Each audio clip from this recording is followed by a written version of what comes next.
اللہ تبارک و تعالیٰ کا ارشاد ہے، اللہ تبارک و تعالیٰ نے ہمارے نبی پاک صلی اللہ علیہ وآلہ وسلم کی ایک بہترین خوبی، ہمارے نبی ایسے نبی ہیں جن کے اندر تمام خوبیاں موجود ہیں، جیسا کہ کسی شاعر نے کیا ہی خوب کہا ہے، حسن یوسف دم عیسیٰ ید بیضا داری، آنچے خوبہ ہمہ دارن تو تنہا داری، کہ اے محبوب، اے ہمارے نبی صلی اللہ علیہ وآلہ وسلم، آپ کے اندر حسن یوسف بھی ہے، دم عیسیٰ بھی ہے، یز بیضا بھی ہے، اور تمام انبیاء کرام کے اندر جو خوبیاں تھیں وہ مشترکہ طور پر آپ کے اندر موجود ہے، لیکن ان تمام اخلاق اور اوصاف میں ایک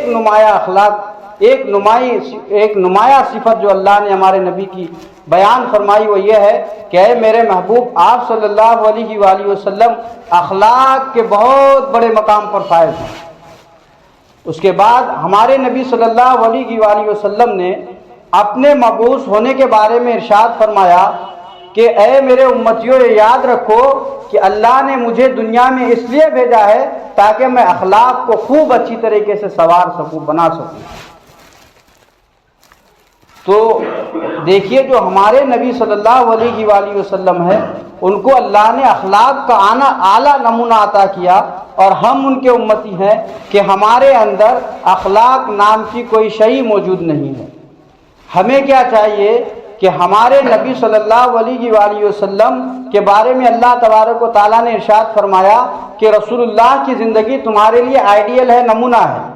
تو جو آئیڈیل ہمارا ہوگا، جس کو ہم فالو کریں گے، جس کی ہم پیروی کریں گے، تو ان کا جھلک تو ہمارے اندر ہونا چاہیے۔ اگر ہمارے نبی صلی اللہ علیہ وآلہ وسلم حسن اخلاق کے اعلیٰ درجے پر فائز تھے تو ان کا کچھ حصہ ہمیں بھی ملنا چاہیے۔ یہ ہوتا ہے ایک نائب اور امتی ہونے کی علامت۔ لیکن آج ہمارا اخلاق اتنا برا ہے تو غیر قوم تو کیا، ہماری اپنی قوم ہم سے صحیح سالم نہیں رہنے پاتی ہے۔ اللہ کے نبی صلی اللہ علیہ وآلہ وسلم نے ارشاد فرمایا ہے، المسلم من سلم الناس من لسانہ و یدہ۔ مسلمان کی تعریف اللہ کے رسول نے یہ بیان فرمائی کہ مسلمان وہ ہے جس کے ہاتھ اور زبان سے پوری انسانیت محفوظ رہے، پورا انسان محفوظ رہے، وہ پکا مسلمان ہے۔ لیکن ہمارا اخلاق، ہماری زبان، ہمارا کردار، ہمارا عمل، ہمارا کرتب، ہمارے کردار ایسے گندے ہو چکے ہیں کہ ہمارا اخلاق سے پوری دنیا میں کیا سلامتی پہنچے گی۔ جس جگہ ہم موجود رہتے ہیں اس جگہ تک سلامتی نہیں پہنچتی ہے، اس جگہ تک بھلائی ہم سے نہیں پہنچ پاتی ہے، بلکہ یہ محسوس ہوتا ہے کہ کب یہ انسان یہاں سے ہٹے تو ہم کو سکون ملے گا۔ یہ مسلمان ہونے کی پہچان اور علامت نہیں ہے۔ یہ پکا مسلمان ہونے والا کوئی عمل نہیں ہے۔ پکا مسلمان ہونے والا عمل یہ ہے کہ جب آپ اس جگہ سے چلے جائیں تو وہاں کے لوگ آپ کو پکڑ کر کے رکھیں کہ آپ اگر چلے جائیے گا تو یہاں بدامنی پھیل جائے گی، آپ اگر یہاں سے چلے جائیے گا تو یہاں جو ہے ظلم و ستم کا جو ہے بازار گرم ہو جائے گا، آپ کے رہنے سے یہاں رونق آتی ہے، آپ کے رہنے سے یہاں خوشحالی ہے، آپ کے جانے سے بدحالی آ سکتی ہے۔ اس طرح مسلمان ہونا چاہیے۔ اچھا، ہم لوگ سنتے ہیں کہ ہمارے نبی صلی اللہ علیہ وآلہ وسلم کا صرف چہرہ دیکھ کر کے لوگ ایمان لاتے ہیں۔ صحابہ کرام سن کے صحابہ کی باتیں کفار مسلمان ہوتے تھے۔ صرف باتوں کو سن کے مسلمان ہونا، ان کے اندر تھا کیا؟ انہوں نے رسول اللہ سے جو اخلاق انہوں نے دیکھا تھا، ان کا جو عمل دیکھے تھے وہ اپنے اندر اپلائی کیا تھا انہوں نے۔ یہ نہیں تھا کہ کوئی ہم کو گالی دیتا ہے تو اس کے بدلے ہم گالی دیں۔ اگر کوئی ہم کو گالی دیتا ہے اس کے عوض ہم بھی گالی دیتے ہیں تو اس میں اور ہم میں فرق کچھ بھی نہیں رہا۔ ایسے ہی ہو گیا جیسے خون کو ہم خون سے صاف کرنے کی کوشش کرتے ہیں۔ خون کو خون سے صاف کیجئے گا تو اور کپڑا گندا ہو جائے گا۔ خون کو خون سے نہیں، خون کو پانی سے صاف کرنا پڑتا ہے۔ تو کوئی گندا آدمی ہے، ہم بھی اس کے ساتھ گندا بن جائے تو ایک ہی ہو گئے۔ لیکن اگر کوئی ہم کو گالی دیتا ہے اس کے حق میں ہم دعائیں دیں کہ یا اللہ انہیں ہدایت عطا فرمائیے، ہوا اخلاق۔ یہ ہوا مسلمان کی علامت، یہ ہوئی مسلمان کی علامت، یہ مسلمان کی پہچان ہے۔ لیکن ہم آج مسلمان ایسے ہیں کہ ہمارے اندر سے نبی کریم صلی اللہ علیہ وآلہ وسلم کی پیروی کی بو تک نہیں آتی ہے۔ ہم لوگ صرف نام کے کہتے ہیں کہ رسول کے نام پر ہماری جان قربان ہے، رسول اللہ کے نام پر ہمارا جان، مال، عزت، آبرو سب کچھ قربان ہے۔ یہ صرف زبان تک محدود ہے۔ اگر یہ حقیقت میں ہوتا تو ہمارا کوئی عمل ایسا نہیں ہوتا جو رسول اللہ کو ناپسند ہو۔ رسول اللہ صلی اللہ علیہ وآلہ وسلم نے فرمایا واللہ لا یؤمن واللہ لا یؤمن واللہ لا یؤمن، 3 بار فرمایا۔ صحابہ نے فرمایا یا رسول اللہ وہ کون ہے جو مسلمان نہیں ہے؟ اللہ کے رسول نے ارشاد فرمایا من لا یأمن جارہ بوائقہ، وہ انسان مسلمان نہیں ہے جس کا پڑوسی اس کے ظلم سے، اس کے شر سے محفوظ نہ رہے، وہ مسلمان ہی نہیں ہے۔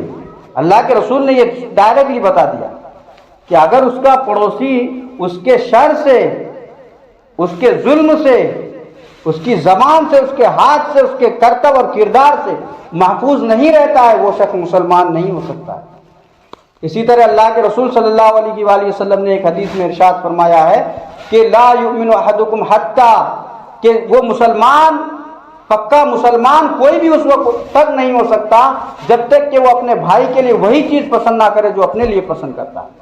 ہم کیا ہے، آج ہمارا عمل ایسا ہے کہ ہم اپنے پریشانیوں سے پریشان نہیں ہیں، دوسرے کی خوشحالیوں سے جتنا ہم کو پریشانی آتی ہے۔ دوسرا خوش ہے، دوسرے کے گھر میں ترقی آ رہی ہے، دوسرا اچھے جو ہے مقامات طے کر رہا ہے، اس کو ترقیاں مل رہی ہے، سکسیس ہو رہا ہے، کیوں ہو رہا ہے وہ؟ اس سے ہم کو زیادہ پریشانی ہے۔ ہمارے گھر میں کھانا نہیں ہے، کوئی بات نہیں، ہم برداشت کر لیں گے۔ ہم کامیاب نہیں ہو رہے، چلیے کوئی بات نہیں ہے، لیکن فلاں کیوں کامیاب ہو رہا ہے، یہ ہمارے اندر آ جاتا ہے۔ لیکن صحابہ کا عمل یہ تھا کہ خود نہیں کھاتے تھے، اپنے حصے کا کھانا دیکھتے تھے کہ اگر مجھ سے زیادہ کوئی میرا بھائی محتاج ہے تو اس کو جا کر کے پہنچاتے تھے۔ یہ تھا امت مسلمہ ہونے کی صحیح پہچان، صحیح علامت۔ اور اگر ہم سوچیں کہ ہمارے اندر اچھے اخلاق پیدا کیسے ہوگا، تو یہ اخلاق پیدا خود بخود نہیں ہوتا ہے، پیدا کرنا پڑتا ہے۔ کوئی بھی چیز ہمارے اندر پیدا ہو نہیں جاتی ہے، اس کے لیے ہم کو کچھ نہ کچھ کرنا پڑتا ہے۔ علامہ اقبال نے کیا ہی خوب کہا ہے کہ مٹا دو اپنی ہستی کو اگر کچھ مرتبہ چاہو، کہ دانہ خاک میں مل کر گلے گلزار ہوتا ہے۔ جب تک کوئی دانہ مٹی میں جا کے ملے گا نہیں، اس وقت تک اس کے اندر نہ تو پھول آئے گا نہ پھل ہوگا۔ اپنے وجود کو وہ مٹا دیتا ہے۔ ایک گیہوں کو ہم جب بوتے ہیں تو پہلے سڑتا ہے، وہ سڑنے کے بعد پھر اس سے درخت اگتا ہے، پھر درخت اگنے کے بعد ایک گیہوں سے کئی گیہوں پیدا ہوتا ہے۔ تو اسی طرح اگر ہم چاہتے ہیں کہ ہمارا عمل اچھا ہو تو پہلے خود کو زیر کیجئے، نیچے کیجئے، اپنے آپ کو کچھ نہ سمجھے ہم، پھر ایک دن اللہ ہم کو ایسا بنائے گا کہ ہم جس راستے سے گزریں گے، وہاں جہاں سے ہم گزریں گے، جس سے باتیں کریں گے، اللہ رب العزت ہمارے باتوں کے ذریعے لوگوں کو ہدایت عطا فرمائے گا۔ لیکن یہ پہلے اپنے اندر پیدا کرنا پڑے گا، مٹانا پڑے گا اپنی ہستی کو کچھ پانے کے لیے۔ یہی رسم و رواج ہے۔ اور اچھے اخلاق پیدا کیسے ہوگا؟ اس کے لیے ہم کو برے اخلاق کو ختم کرنا پڑے گا۔ اگر ہمارے اندر کنجوسی ہے تو ہم خرچ کریں، کیونکہ 2 سوتن جو ہے ایک گھر میں جمع نہیں ہو سکتی۔ 2 چیزیں، نفرت اور محبت ایک دل میں کبھی جمع ہو سکتا ہے؟ کبھی زندگی میں نہیں۔ یا تو کسی سے ہم محبت کریں گے تو محبت، یا نفرت کریں گے تو نفرت۔ ایسا نہیں کہ ایک انسان سے ہم نفرت بھی کرتے ہیں، محبت بھی کرتے ہیں۔ اسی طرح جب ہمارے اندر اچھا اخلاق پیدا ہوتے جائے گا، اچھے اخلاق پیدا ہم کریں گے اپنے اندر، تو برے اخلاق خود بخود ہمارے اندر سے نکل جائے گا۔ تو ہم اگر کنجوسی ہے تو خرچ میں آگے بڑھیں، اگر ہماری زبان خراب ہے تو ہم خاموش رہنے کی کوشش کریں، کیونکہ سب سے زیادہ بلائیں جو آتی ہے نا وہ زبان کے ذریعے آتی ہے۔ جس نے زبان کو جو ہے لگام دے دیا، اس کے پورے اعضاء محفوظ رہتے ہیں۔ سیدنا ابو بکر صدیق رضی اللہ تعالیٰ عنہ غالباً وہی ہر روز جب فجر کے وقت اٹھتے تھے تو اپنی زبان کو پکڑ کر کے کھینچتے تھے اور زبان سے کہتے تھے اے زبان اگر تو صحیح سلامت رہی تو پورا اعضاء صحیح سلامت رہے گا، لیکن اگر تو ہی بگڑ گئی تو پھر پورے اعضاء بگڑ جائے۔ تو اس زبان کو کنٹرول میں رکھیں ہم۔ سب سے زیادہ برائی ہونے والی چیز یہی زبان ہے۔ اللہ کے رسول مسلم شریف اور بخاری شریف کی غالباً حدیث ہے کہ اللہ کے رسول صلی اللہ علیہ وآلہ وسلم نے فرمایا کہ جو میرا امتی مجھے 2 چیز کی ضمانت دے گا میں اسے جنت کی ضمانت دیتا ہوں۔ صحابان کرام نے دریافت کیا یا رسول اللہ وہ کون سی چیز ہے؟